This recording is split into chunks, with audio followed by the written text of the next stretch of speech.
Welcome to tasty fruit.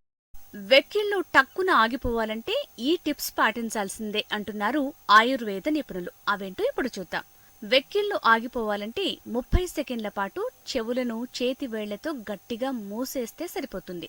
అర spoon పంచదారను నోట్లో వేసుకుని కాసేపు నాలికపై ఉంచినా వెక్కిళ్ళు దూరమవుతాయి. 4 లేదా 5 సార్లు గట్టిగా ఊపిరి పీల్చుకుని నెమ్మదిగా వదిలితే వెక్కిళ్ళు మాయమైపోతాయి. Thank you viewers for watching our videos. Please subscribe our Tasty Fruit channel.